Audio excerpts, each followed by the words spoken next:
स्वागत है आप सभी का हमारे इस चैनल पर। तो आज हम लोग पढ़ेंगे क्लास 7 का चैप्टर नंबर 2। और इस चैप्टर नंबर 2 में दिया है पूरा का पूरा गुलाम वंश। ओके, पहले हम लोग थोड़ा सा सल्तनत काल की शुरुआत पढ़ेंगे, उसके बाद गुलाम वंश पढ़ेंगे।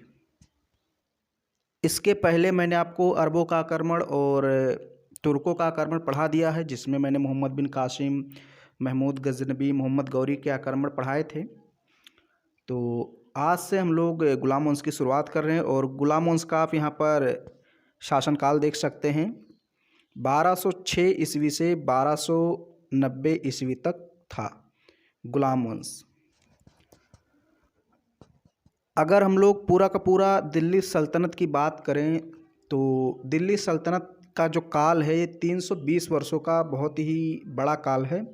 और 1206 से 1526 तक माना जाता है कि दिल्ली सल्तनत पर गुलाम वंश, खिलजी वंश, तुगलक वंश, सैयद वंश और लोदी वंश ने मिलकर शासन किया, जो कि सामान्यतः तुर्क ही थे।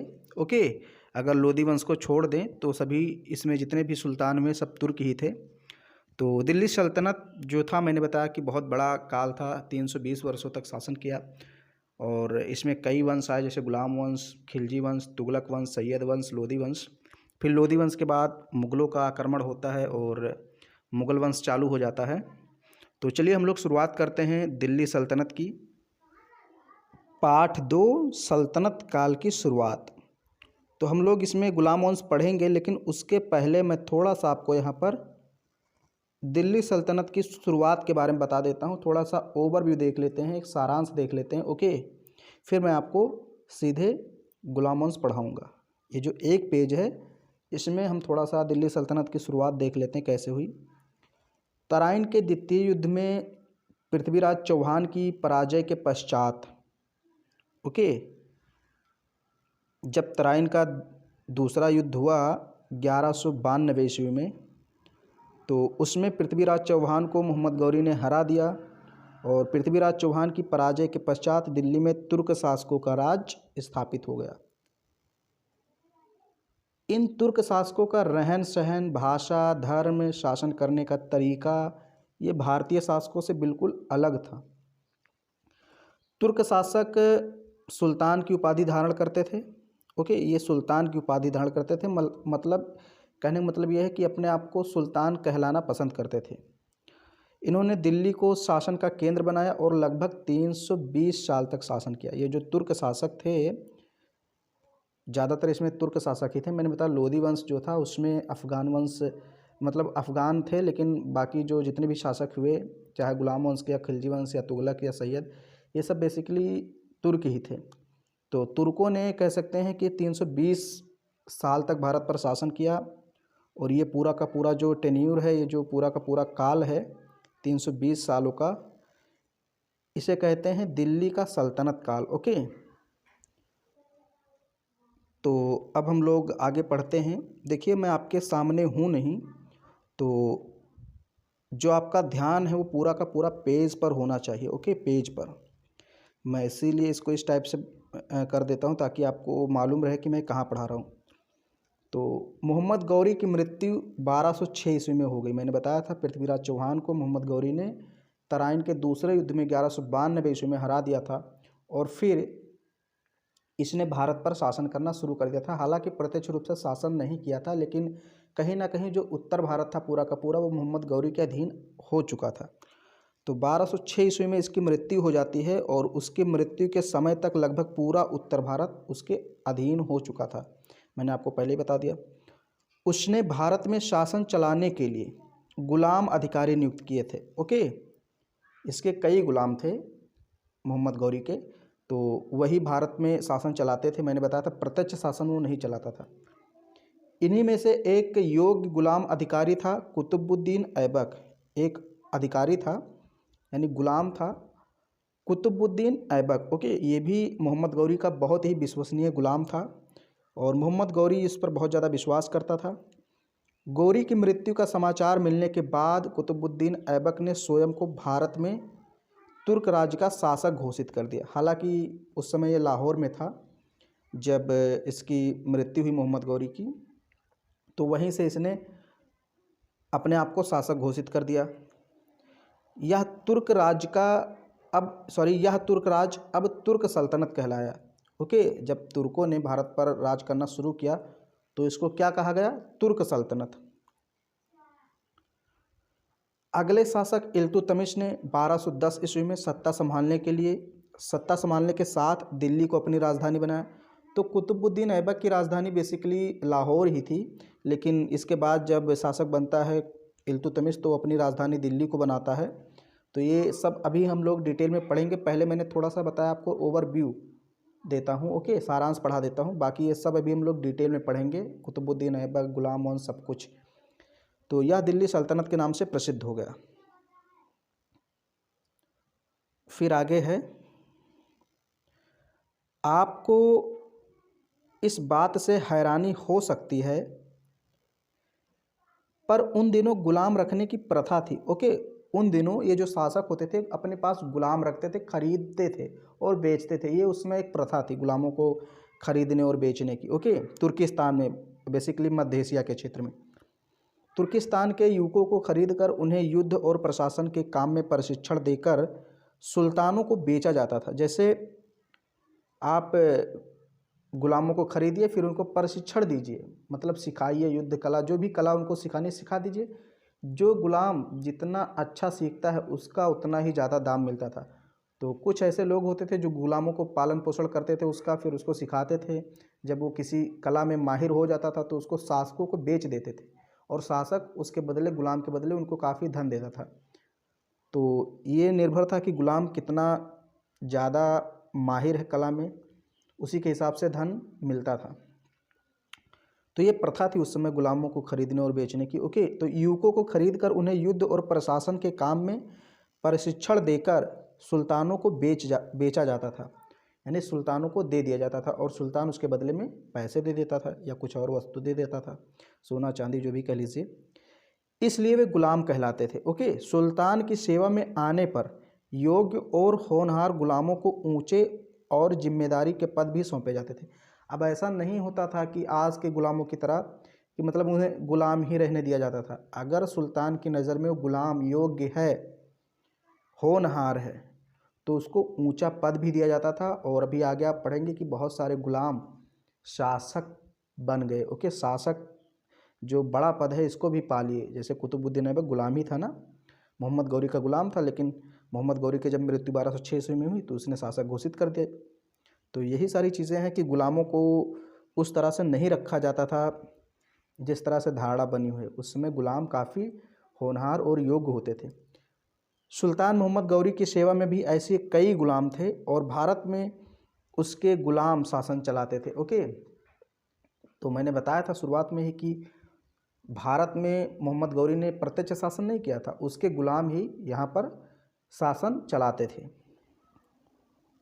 सारी चीज़ों को आपको बहुत बारीकी से समझना है। ओके, क्योंकि ये दिल्ली सल्तनत जो है 1206 से 1526 तक का जो काल है बहुत ज़्यादा इम्पॉर्टेंट है, एग्ज़ाम के पॉइंट ऑफ व्यू से बहुत ज़्यादा ज़रूरी है। तो इसको पढ़ना आपको बहुत ज़्यादा ज़रूरी है और इंटरेस्टिंग भी, ऐसा नहीं बोरिंग टॉपिक है, बहुत ज़्यादा इंटरेस्टिंग टॉपिक है, आपको पढ़ने में मज़ा आएगा।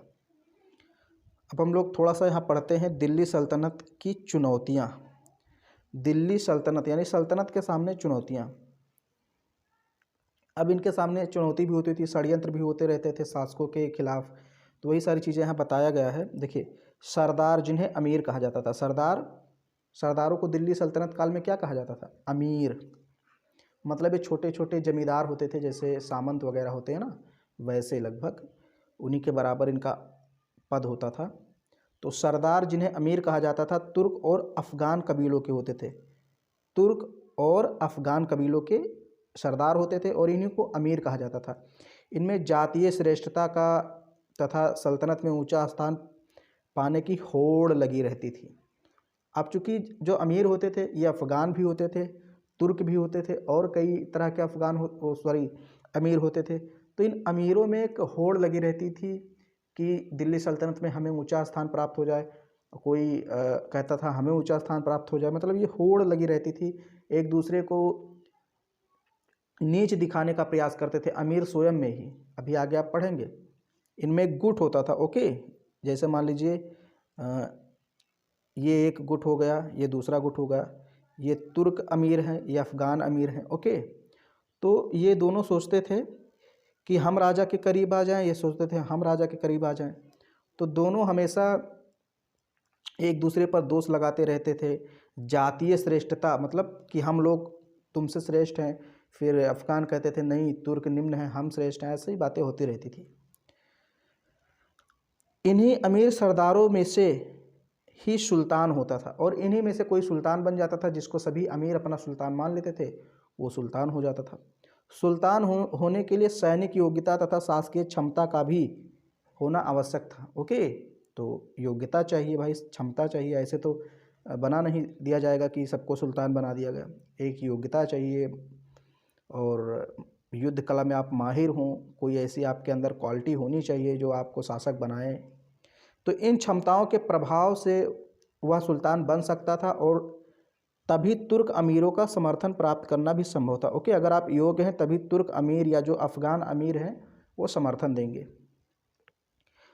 सुल्तान के लिए अमीर सरदारों का समर्थन और विश्वास जरूरी था, ओके। उसे हमेशा भय रहता था कि कहीं ये अमीर सरदार आपस में मिलकर कोई षड्यंत्र न करें। सुल्तान को हमेशा डर बना रहता था कि ये जो अमीर जिन्होंने हमको समर्थन दिया है, कहीं इनके खिलाफ कोई काम कर दूंगा तो ये षड्यंत्र करके हमको हटा देंगे। तो ये डर बना रहता था सुल्तानों के अंदर। अतः सुल्तान का अधिकांश समय इन गुप्त षड्यंत्रों से बचने के उपायों में बीतता था। हमेशा सुल्तान ये एक प्रकार से उपाय सूझा करता था, इनको हमेशा उपाय खोजने में लगे रहते थे कि कैसे इनके षड्यंत्र से बचा जाए। इन्हीं में इनका अधिकतर समय इनका आप कह सकते हैं कि चला जाता था। सुल्तानों को इन अमीर सरदारों में संतुलन भी बनाए रखना पड़ता था, ओके।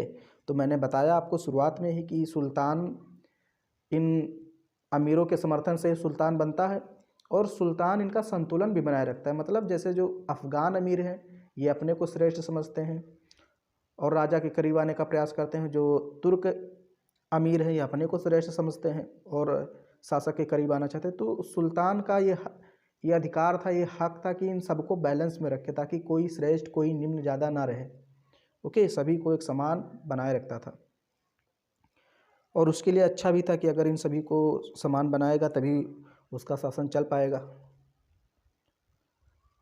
फिर है सुल्तान इस्लाम धर्मावलंबी थे, मतलब इस्लाम धर्म को मानने वाले होते थे, ओके, तथा बाहरी देशों से आए थे। इसलिए भारतीय जनता पर शासन करने के लिए तुर्क अमीरों उलेमा को क्या कहते हैं, एक धार्मिक वर्ग था, ओके, आदि को खुश करने के साथ ही हिंदुस्तानी जनता से भी सतर्क रहते थे। जो तुर्क सुल्तान थे, क्योंकि ये इस्लाम से संबंधित थे, इस्लाम धर्म को मानने वाले थे, और भारत में अधिकांश हिंदू धर्म था, हिंदू संस्कृति, तो ये लोग जनता से भी बहुत ज़्यादा सतर्क रहते थे, और जो अमीर थे उलेमा वर्ग उनसे भी सतर्क रहते थे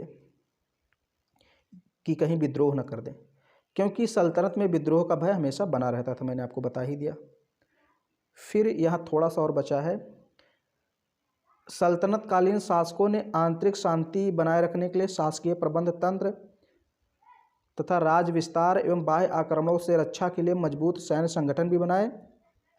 इनमें प्रारंभिक तुर्क, खिलजी वंश, तुगलक वंश, सैयद वंश, लोदी वंश प्रमुख थे। तो अब हम लोग एक एक वंश को यहाँ पर डिटेल में पढ़ेंगे, ओके। अभी मैंने आपको थोड़ा सा ओवरव्यू दिया, सारांश बताया। अब हम लोग पढ़ेंगे गुलाम वंश। तो इसमें जो प्रारंभिक तुर्क शासक हैं वो कौन से शासक हैं, गुलाम वंश के शासक, ओके। तो अब हम लोग शुरू करते हैं गुलाम वंश। गुलाम वंश कब से कब तक था, तो 1206 से 1290 ईस्वी तक, 1206 से 1290 ईस्वी तक गुलाम वंश के शासकों ने शासन किया। तो अब आपके मन में सवाल यही उठना चाहिए पहले कि इस वंश को गुलाम वंशी क्यों कहा गया। तो देखिए, गुलाम वंश कहीं कहीं इसको दास वंश भी कहा जाता है, मामलूक वंश भी कहा जाता है, ओके। तो तरह तरह के नाम हैं, लेकिन ज़्यादातर नाम इसका आपको गुलाम वंश से मिलेगा। तो गुलाम वंश इसलिए कहा जाता था क्योंकि जो इस वंश के प्रमुख शासक हुए, जो शक्तिशाली शासक हुए हैं, वे पहले गुलाम ही थे, ओके। पहले गुलाम थे, बाद में शासक बने। तो जितने भी प्रमुख शासक हुए, चाहे आप इल्तुतमिश की बात करें, कुतुबुद्दीन ऐबक की बात करें या फिर बलबन की बात करें, सब गुलाम ही थे, तो इसलिए इस वंश का नाम गुलाम वंश पड़ा। तो गुलाम वंश की स्थापना किसने की थी? आप यहाँ पर देख सकते हैं, कुतुबुद्दीन ऐबक ने। यही गुलाम वंश का प्रथम शासक था, इसी ने स्थापना की। यह है कुतुबुद्दीन ऐबक, जो कि किसका गुलाम था? मोहम्मद गौरी का। तो अब हम लोग थोड़ा सा पढ़ते हैं, फिर समझते हैं। 1206 ईस्वी में मोहम्मद गौरी की मृत्यु के पश्चात उसका तुर्क गुलाम कुतुबुद्दीन ऐबक उत्तर भारत का पहला तुर्क शासक बना। कुतुबुद्दीन ऐबक ने लाहौर को अपनी राजधानी बनाई। मैंने आपको बताया था कि जब 1206 ईस्वी में मोहम्मद गौरी की मृत्यु हुई तो उस समय कुतुबुद्दीन ऐबक लाहौर में था और लाहौर से ही इसने भारत पर शासन करना शुरू कर दिया। उस समय इसने अपनी राजधानी लाहौर को बनाई थी। ओके, उसकी उदारता के कारण ही उसे लाख बख्श कहा जाता है। लाख बख्श का मतलब होता है लाखों का दान देने वाला। कहा जाता है कि ये गरीबों को दान देता था। ओके, तो इसलिए इसको लाख बख्श भी कहा जाता है। उपाधि धारण की थी लाख बख्श की, लाखों का दान करने वाला। लिखा भी है, आप यहाँ पर पढ़ लीजिए, दान प्रिय व्यक्ति था। ओके, भारतवर्ष में उसके जीवन का अधिकांश समय सैनिक गतिविधियों में ही बीता। यहाँ पर आप देखिए कुतुब मीनार, चित्र देखकर बताइए कुतुब मीनार कितने मंजिले की है। तो आप लोग बताइए कितने मंजिले की, गिन सकते। ओके, तो ये जो कुतुब मीनार है इसका भी निर्माण शुरुआत इसी ने करवाया था, कुतुबुद्दीन ऐबक ने ही। यहाँ पर आप देख लीजिए, कुतुबुद्दीन ऐबक को भवन निर्माण में भी रुचि थी। उसने दिल्ली में कुतुब मीनार, कुव्वतुल इस्लाम मस्जिद और अजमेर में 2.5 दिन का झोपड़ा का निर्माण करवाया था। कुतुब मीनार की शुरुआत ऐबक ने की थी, परंतु इसको पूर्ण इल्तुतमिश ने कराया। तो ये बात ध्यान में रखिए। तो 3 इमारतें हैं बेसिकली जो कुतुबुद्दीन ऐबक से संबंधित है। 3 प्रमुख इमारतें हैं, कौन कौन सी? पहला तो है कुतुब मीनार। कुतुब मीनार का सिर्फ निर्माण करवाया था, शुरुआत करा दी थी कुतुबुद्दीन ऐबक ने, जबकि इसको पूरा किसने करवाया था? इल्तुतमिश ने। तो शुरुआत कुतुबुद्दीन ऐबक ने कुतुब मीनार की करवाई थी, यानी कि नींव रखी थी कुतुबुद्दीन ऐबक ने। और एक मस्जिद है दिल्ली में, कुव्वतुल इस्लाम मस्जिद। ओके, तो इसको किसने बनवाया था? कुतुबुद्दीन ऐबक ने। एक और मस्जिद है 2.5 दिन का झोपड़ा, ये जो है इसका भी निर्माण कुतुबुद्दीन ऐबक ने ही करवाया था, अजमेर में है, राजस्थान में। ओके,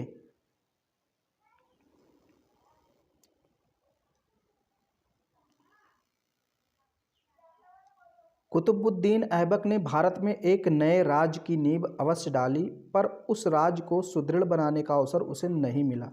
कुतुबुद्दीन ऐबक की मृत्यु 1210 ईस्वी में चौगान खेलते हुए घोड़े से गिरकर हो गई। ओके, तो चौगान शायद आजकल उसका नाम बदलकर पोलो कर दिया गया। आपने देखा होगा टीवी में या कभी देखा होगा, हकीकत में हो सकता है आपने देखा हो कि घोड़े पर बैठ करके फिर एक छोटी सी गेंद रहती है, उसको एक छड़ी से मारते हैं। हरी हरी घास होती है और हरी हरी घास होती है, वहाँ पर ऐसा खेल खेला जाता है, आपने देखा होगा। तो उसी को चौगान कहते थे। वही खेल ये खेल रहा था कुतुबुद्दीन ऐबक, और अचानक गिरा और गिरने से इसकी मृत्यु हो गई, ऐसा कहा जाता है। 1210 ईस्वी में इसकी मृत्यु हुई। ओके, तो 1206 से 1210 तक इसका शासन काल रहा। बहुत छोटा सा शासन काल था, इसलिए ज़्यादा कुछ ये कर नहीं पाया। ओके, तो वही यहाँ पर लिखा कि उसे राज्य को सुदृढ़ बनाने का अवसर ही नहीं मिला, क्योंकि छोटा सा शासन काल था। फिर इसके बाद शासक बनता है इल्तुतमिश। ओके, कौन शासक बनता है? इल्तुतमिश। इसका शासनकाल 1210 से 1236। ओके, 1236 ईस्वी तक ये शासन करता है। एक लंबा कार्यकाल है इसका, तो इसको हम लोग पढ़ेंगे। ओके, चलिए पहले मैं इसको ही पढ़ा देता हूँ, बाद में ये जो चार्ट बना हुआ है इसको मैं समझाता हूँ। तो पहले हम लोग ये पढ़ लेते हैं। 1210 ईस्वी में कुतुबुद्दीन ऐबक की मृत्यु के पश्चात दिल्ली के अमीरों ने इल्तुतमिश को गद्दी पर बैठाया। किसको बैठाया? इल्तुतमिश को। उसे ही उत्तर भारत में तुर्कों के राज्य का वास्तविक संस्थापक माना जाता है। ओके, तो अगर हम कहें कि गुलाम वंश का या तुर्क वंश का वास्तविक संस्थापक कौन था, तो आप कहेंगे इल्तुतमिश, क्योंकि इसका बहुत लंबा शासनकाल था, इसने बहुत सारे अपने राज्य का विस्तार किया, तो इसलिए इसको वास्तविक संस्थापक माना जाता है। हालांकि जो पहला संस्थापक था वो कुतुबुद्दीन ऐबक ही था। गद्दी पर बैठने के बाद उसे आंतरिक और बाहरी समस्याओं से जूझना पड़ा। इल्तुतमिश ने 40 गुलाम सरदारों का संगठन अर्थात तुर्क ए चहलगानी का निर्माण किया था। तो इल्तुतमिश ने भी 40 गुलामों का एक ग्रुप बनाया था इल्तुतमिश ने, ओके, जिसमें बलबन भी था। बाद में हम लोग बलबन के बारे में पढ़ेंगे। तो 40 विश्वास पात्र लोगों का इसने, या हम कहें सैनिकों का एक ग्रुप बनाया था, और उन पर ये बहुत ज़्यादा विश्वास करता था। क्योंकि उस समय षड्यंत्र बहुत ज़्यादा होते थे, इसीलिए षड्यंत्र का पता लगाने के लिए और शासन पर नियंत्रण रखने के लिए इसने 40 गुलामों का, या कहें गुलाम सरदारों का एक ग्रुप बनाया था, सैनिकों का कह सकते हैं, उस समय सैनिक होते थे गुलाम, ओके।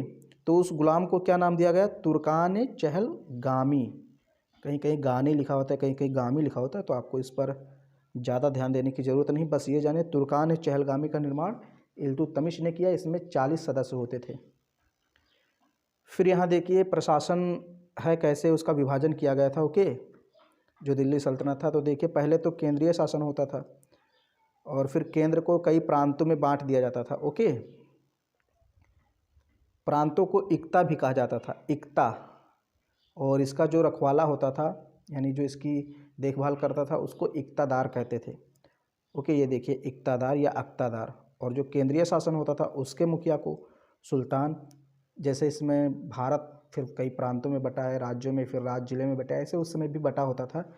तो जो केंद्रीय होता था, यानी पूरा का पूरा जो सल्तनत होता था, उसका मुखिया सुल्तान कहलाता था।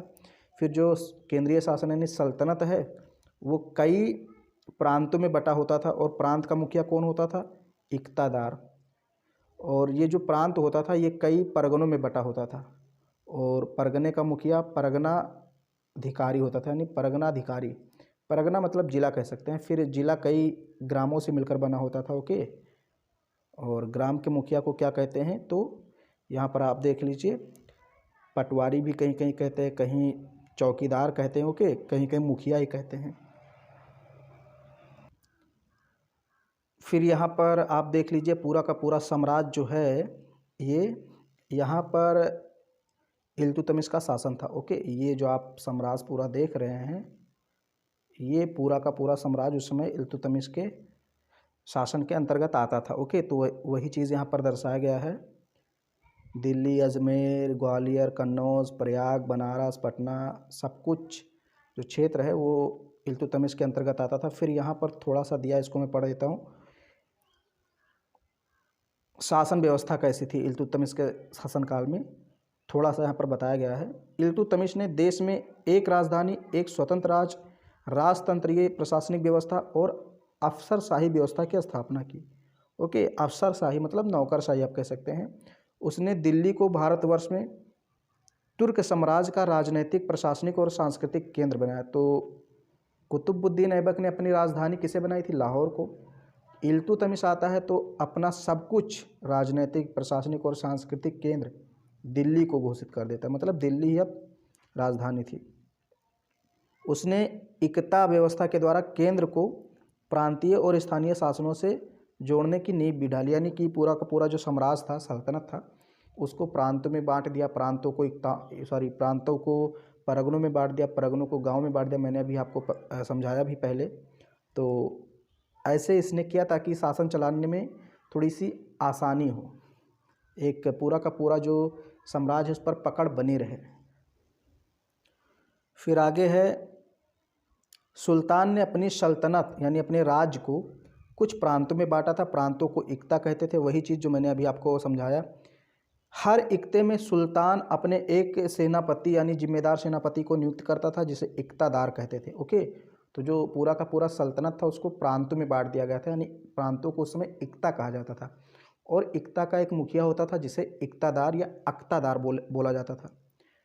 अब यहाँ कुछ आपसे कह रहा है, क्या पिछली कक्षा में आपने स्थानीय शासन की ऐसी किसी सुनियोजित व्यवस्था के बारे में पढ़ा है? सोचिए और बताइए। फिर है इक़्तादार के पास अपनी सेना होती थी और प्रशासन चलाने के लिए अधिकारी होते थे। इक़्तादार इनकी सहायता से राज्य की रक्षा करते थे और अपने नियंत्रण क्षेत्रों से कर वसूल करते थे। ओके, तो जो कर वसूलने का काम करते थे वो अपने क्षेत्रों से इक़्तादार ही करते थे।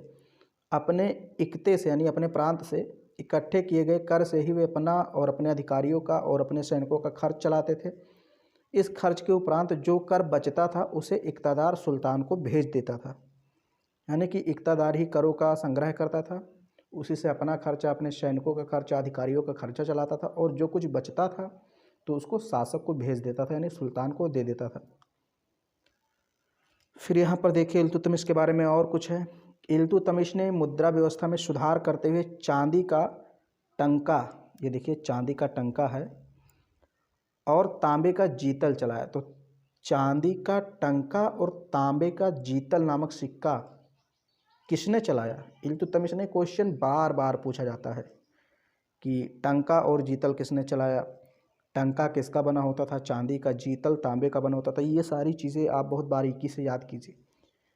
तो 1236 ईस्वी में इल्तुतमिश की मृत्यु हो गई। उसने अपने जीवन काल में ही अपनी पुत्री रजिया सुल्तान को अपना उत्तराधिकारी नियुक्त किया था। तो अब हम लोग पढ़ेंगे रजिया सुल्तान। ओके, तो जब इसकी मृत्यु हुई इल्तुतमिश की, तो उसने अपना उत्तराधिकारी रजिया सुल्तान यानी अपनी बेटी को नियुक्त कर दिया था, क्योंकि उसकी बेटी बहुत ज़्यादा योग्य थी। तो चूँकि इल्तुतमिश की जो पुत्री थी रजिया सुल्तान या रजिया बेगम, ये काफ़ी ज़्यादा योग्य थी, इसलिए इसको अपना उत्तराधिकारी इल्तुतमिश ने नियुक्त किया था। लेकिन जो सुल्तान के जो अमीर होते थे, मैंने बताया था अमीर कौन होते थे, जो समर्थन करते थे कि कौन शासक बनेगा, कौन सुल्तान बनेगा। तो जो अमीर थे यानी सरदार थे, उन्होंने समर्थन नहीं किया रजिया सुल्तान का। कहा ये तो लड़की है, ये कैसे शासक बन सकती है।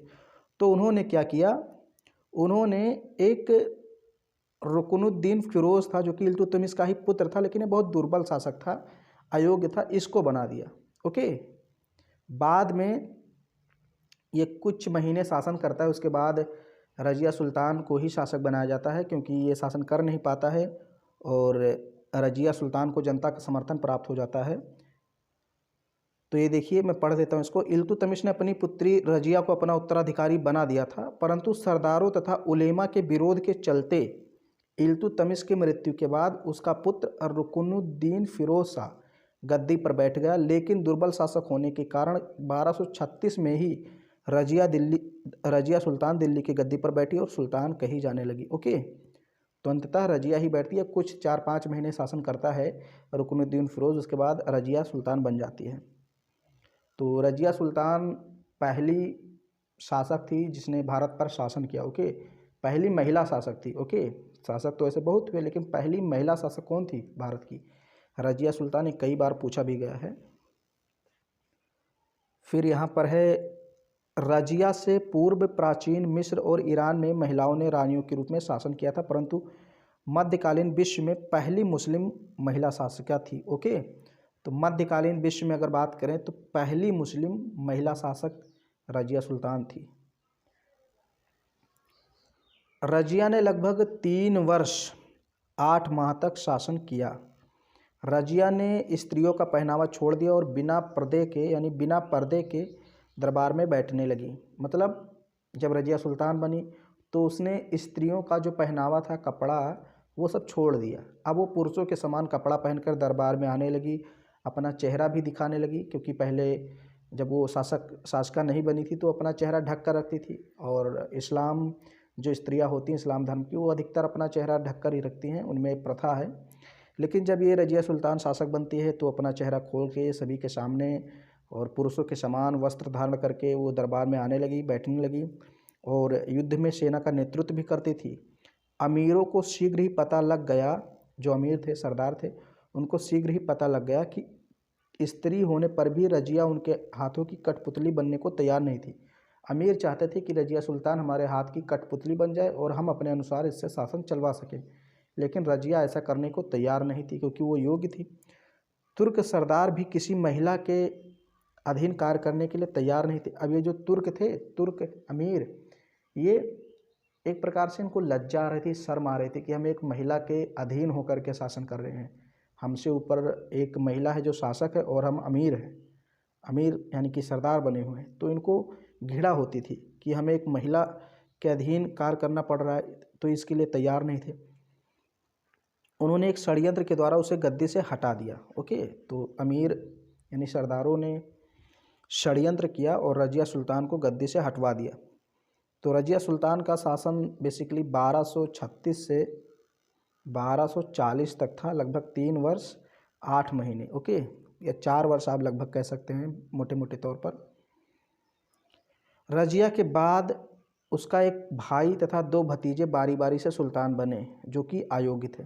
तो जब रजिया को दिल्ली सल्तनत यानी कि गद्दी से हटा दिया गया तो उसके बाद 3 शासक बने और इसमें उनका नाम नहीं उल्लेख किया गया है क्योंकि वे बहुत अयोग्य थे, उनका शासनकाल बहुत कम था, ज़्यादा इम्पोर्टेंट नहीं है, वहाँ से क्वेश्चन भी नहीं पूछा जाता। तो एक भाई था और 2 भतीजे, ये शासक बने। अतः इल्तुतमिश के छोटे पौत्र नासिरुद्दीन महमूद को दिल्ली का सुल्तान बनाया गया। ओके, तो नासिरुद्दीन महमूद को दिल्ली का सुल्तान बाद में बनाया गया जो कि इल्तुतमिश का पौत्र था। फिर यहाँ पर आपसे वो पूछ रहा है कि बताइए और सोचिए कि उस समय लोगों व दरबारी अमीरों ने रजिया का विरोध क्यों किया होगा। यदि रजिया आज शासक होती तो क्या उसका विरोध होता। तो ये सोचिए कि क्या उसमें परिस्थितियाँ थीं। मैंने शुरू में आपको थोड़ा सा बताया भी कि उसमें महिलाओं को शासन करने का अधिकार नहीं था, इनको उतना पुरुषों के समान अधिकार नहीं था, इनको योग्य नहीं समझा जाता था और लज्जा भी आता था कि भाई हम लोग बैठे हुए हैं और ये महिला हम पर शासन कर रही। तो बहुत सारी परिस्थितियाँ थी उस समय। ओके, फिर यहाँ पर शासक कौन बन जाता है, नासिरुद्दीन महमूद। ये कि इल्तुतमिश का ये जो पौत्र था ये कब तक शासन करता है, 1246 से 1265 तक। ओके, कहीं कहीं 66 भी लिखा होता है, 1246 से 1266, तो इसमें आपको परेशान होने की ज़रूरत नहीं है। 40 तुर्की सरदारों का दल इस समय अत्यधिक शक्तिशाली हो गया था। तो जब ये शासक बना तो जो तुर्कान चहलगामी जिसका निर्माण इल्तुतमिश ने किया था वो वर्ग बहुत ज़्यादा शक्तिशाली हो गया था। वे जिसे चाहते गद्दी से उतार देते और जिसे चाहते गद्दी पर बैठा देते। 1246 में इस दल ने इल्तुतमिश के पौत्र नासिरुद्दीन महमूद को सुल्तान बना दिया। ओके, महमूद ने एक अमीर जिसका नाम बलबन था उसको अपना नायक बनाया। ओके, बलबन ने धीरे धीरे अपनी स्थिति सुदृढ़ कर ली और वह एक शक्तिशाली सरदार बन गया। 1265 ईस्वी में नासिरुद्दीन महमूद के बाद वह बलबन गद्दी पर बैठ गया। तो जब नासिरुद्दीन महमूद शासक बना तो उसने अपना पूरा कार्यभार किस पर दे दिया संभालने के लिए, बलबन नामक एक सरदार को दे दिया। ओके, एक सेना नायक था, तो उस पर पूरा कार्यभार नासिरुद्दीन महमूद ने सौंप दिया बलबन को ही। और बलबन ने क्या किया, धीरे धीरे अपना प्रभाव बढ़ाता रहा और फिर कहा जाता है कि बलबन ने ही नासिरुद्दीन महमूद की हत्या करवा दी और स्वयं शासक बन गया 1265 ईस्वी में। ओके, तो बलबन का जो शासनकाल था वो कब से कब तक था, 1265 से 1287 ईस्वी तक। तो आप ये जानिए कि जो गुलाम वंश है उसमें 4 शासक बहुत ज़्यादा इम्पोर्टेंस रखते हैं, महत्व रखते हैं। एक तो कुतुबुद्दीन ऐबक, दूसरा इल्तुतमिश, तीसरा रजिया बेगम और चौथा बलबन। ये 4 शासक स्तंभ हैं गुलाम वंश के, इन्हीं को आपको डिटेल में पढ़ना है। तो ये आप देख सकते हैं, ये है बलबन, बहुत ही खतरनाक शासक, बहुत ही निर्दयी शासक आप कह सकते हैं। हालांकि योग्य था इसलिए शासक बना। तो अब हम लोग पढ़ते हैं बलबन। ओके, 1265 से 1287 तक, यानी लंबा शासनकाल इसका भी रहा। बलबन एक योग्य और अनुभवी शासक था, उसने अपने शासनकाल में कई महत्वपूर्ण कार्य किए। उसने दिल्ली को सुरक्षित बनाने के लिए आसपास के जंगलों को कटवाया, साफ करवाकर वहां पुलिस चौकियों का निर्माण कराया। इस प्रकार वह दिल्ली के आसपास रहने वाले मेवातियों को विद्रोह करने से रोकने में सफल रहा। यानी मेवाती एक प्रकार के, मतलब इनका भी एक प्रकार दिल्ली के कुछ क्षेत्रों में इनका प्रभाव था। तो इनको इसने रोका, इनके विद्रोह को नाकाम किया और भी कई विद्रोह हुए जिनका इन्होंने दमन कर दिया बलबन ने। फिर है बलबन ने कानून को लागू कराने में कठोरता बरती। ओके, ये कानूनों को लागू करवाने के लिए कुछ भी कर सकता था, बहुत ही मतलब कठोर था। नम्र दिल का नहीं था, ओके, कि थोड़ी सी नरमी पेश आए। उसने राजा के पद को प्रतिष्ठित बनाया। वह राजा को धरती पर ईश्वर का प्रतिनिधित्व मानता था। बलबन का मानना था कि राजा को ईश्वर ने भेजा है। बलबन का मानना था कि राजा को ईश्वर से शक्ति प्राप्त होती है, इसलिए उसके कार्यों की सार्वजनिक जांच नहीं की जा सकती। मतलब बलबन मानता था कि राजा कोई भी कार्य करे, कोई उसकी जांच नहीं कर सकता कि तुम कैसा काम कर रहे हो। उसकी निरंकुशता सुरक्षित होती थी, इसलिए वह दरबार में अत्यंत गंभीर मुद्रा में बैठता था। वह ना तो कभी मजाक करता था, ना ही हंसता था। तो मैंने बताया बलबन बहुत खतरनाक था, ना तो कभी हंसी ना मजाक, कुछ भी नहीं करता था। उसने दरबार में निर्धारित ढंग से वस्त्र पहनकर आने बैठने आदि के बारे में नियम बनाए, जिनका कठोरता से पालन किया जाता था। बलबन ने दरबार में सिजदा एवं पैबोस परंपरा प्रारंभ की। ये कई बार पूछा गया है, ओके। तो ये जो दरबार में सिजदा और पैबोस की प्रथा थी, ये बलबन ने ही शुरू कराई। सिजदा पैबोस का मतलब एक प्रकार से अभिवादन था कि आप जब भी दरबार में आइए तो अपने आप को सुल्तान के सामने झुकाइए, या फिर जिस प्रकार से आप सुल्तान का अभिवादन कर सकते हैं कीजिए, जैसे सलाम, कुछ भी आप बोलिए। उस समय जो भी परंपरा थी, तो एक शिष्टाचार की बातें हैं जो कि जो अमीर थे या सैनिक जो भी आते थे, ये सिजदा और पैबोस करते थे, सुल्तान के सामने झुकते थे या उसके पैरों पर गिरते थे, ऐसा कुछ भी किया जाता था, दुआ नमस्कार जो भी कह लीजिए आप, ओके। उसने दृढ़ गुप्तचर व्यवस्था बनाई, जिससे राज्य की पूरी खबरें गुप्त सुल्तान को दे देते थे। तो मैंने बताया था कि उसमें षड्यंत्र होते रहते थे राजा को गद्दी से हटाने के लिए। तो बलबन ने क्या किया, गुप्तचर नियुक्त किए, ओके। गुप्त विभाग इसने नियुक्त किया, गुप्तचर विभाग, जो इसको गुप्त रूप से खबर दिया करते थे कहाँ षड्यंत्र हो रहा है, कहाँ नहीं हो रहा है। फिर उसी के अनुसार बलबन डिसीजन लेता था। बलबन की प्रमुख विशेषता थी कि उसने सदैव न्याय को सुल्तान का प्रमुख कार्य समझा। उसने शांति व्यवस्था बनाए रखने के लिए सेना पर भी ध्यान दिया। सैनिकों को संतुष्ट करने के लिए उसने उनका वेतन सदैव समय पर दिया, ओके। उन्हें सक्रिय रखने के लिए निरंतर अभ्यास पर भी बल दिया। तो सेना वगैरह में बहुत ज़्यादा ध्यान देता था। फिर यहाँ पर मंगोल आक्रमण के बारे में हम लोग थोड़ा पढ़ लेते हैं, ओके। ये देखिए, आप चित्र देखिए, ये चंगेज़ खां साम्राज्य था, मंगोल का घर, यानी ये पूरा मध्य एशिया लगभग मंगोलों का निवास स्थान था। मंगोल यहीं पर मध्य एशिया में निवास करते थे, ओके। यही चीज़ आपको यहाँ पर बताई गई है। फिर यहाँ तैमूर वंश भी था, थोड़ा सा इधर देखिए, ओके। यहाँ पर आप देख सकते हैं चंगेज़ खां, इसकी शक्ल देखिए कितना खतरनाक है, ओके, चंगेज़ का, ओके। तो चलिए पढ़ते हैं थोड़ा सा मंगोल आक्रमण के बारे में। बलबन ने राज्य को बाहरी आक्रमणों से एवं मंगोलों की शक्ति को रोकने का प्रयास किया। तो जो बाहरी आक्रमण होते थे उससे अपने राज्य को बचाया और मंगोलों की शक्ति को भी रोका बलबन ने। 13वीं शताब्दी के प्रारंभ में एशिया और यूरोप में आक्रांताओं की नई लहर आई, ओके। मतलब नए नए तरह की जातियाँ उत्पन्न हुई और वे आक्रमण करके अपना साम्राज्य बढ़ाना चाहती थी। यह नए आक्रमणकारी कौन थे? मंगोल थे, जिन्हें उस महान साम्राज्य के लिए अधिक जाना जाता है, जिसका गठन उन्होंने चंगेज़ खां के नेतृत्व में किया था। 13वीं सदी का अंत होते होते मंगोल साम्राज्य ज्ञात दुनिया के बड़े भाग तक फैल गया। मैंने अभी आपको बताया कि मंगोल कहाँ से कहाँ तक फैला था, पूरा का पूरा मध्य एशिया लगभग। चंगेज़ खां के नेतृत्व में उसकी शक्ति बहुत बढ़ गई। मंगोल आक्रमण की भयंकरता को बलबन भली भांति अनुभव करता था, इसलिए उन्हें रोकने के लिए उसने मंगोलों के मार्ग में पड़ने वाले पुराने दुर्गों की मरम्मत करवाई और दुर्गों का निर्माण भी करवाया। नए दुर्गों का निर्माण करवाया, जो पुराने दुर्ग थे उनकी मरम्मत करवाई, वहाँ पर सेना लगा दी, जिससे आक्रमणकारी भारत में प्रवेश न कर सकें। वहाँ पर हष्टपुष्ट सैनिकों एवं विश्वसनीय और अनुभवी अधिकारियों की नियुक्ति की। मैंने ये चीज़ आपको पहले ही बता दी। शस्त्र तथा भोजन आपूर्ति की भी पूर्ण व्यवस्था वहाँ पर की गई। ये चांदी का टंका है, ओके। तो ये किसने चलवाया था? मैंने आपको बताया ही था, याद कीजिए। तांबे का जीतल और चांदी का टंका किसने चलवाया? बहुत बार क्वेश्चन पूछा। फारसी शब्द मुगल का उद्भव मंगोल शब्द से हुआ है। तो मुगल का जो उद्भव किससे हुआ है? मंगोल शब्द से, और ये फारसी शब्द है। फिर है, उसकी मृत्यु के बाद दिल्ली पर उसके वंश का शासन अधिक दिन तक नहीं रह पाया, परंतु दिल्ली को जो शक्ति बलबन ने प्रदान की, उसी के परिणाम स्वरूप खिलजी तथा सुल्तान अलाउद्दीन खिलजी ने अपने साम्राज्य का विस्तार करने में सफल रहा।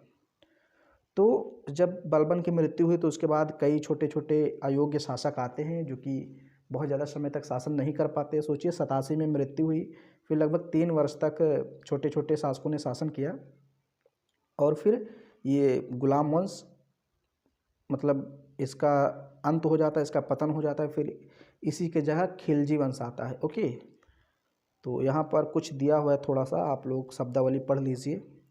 चलिए मैं ही पढ़ देता हूँ। मलिक कौन होते? सरहिंद तथा पंजाब के मुसलमानों की एक सम्मानजनक उपाधि। ओके, आजकल तो एक जात भी बन चुकी है, पाकिस्तान में जाति पाई जाती है। तो सरहिंद और पंजाब के मुसलमानों की एक सम्मानजनक उपाधि थी मलिक। ओके, तो उस समय मलिक एक उपाधि हुआ करती थी। इक्ता क्या था? मैंने बताया प्रांतों को इक्ता कहा जाता था।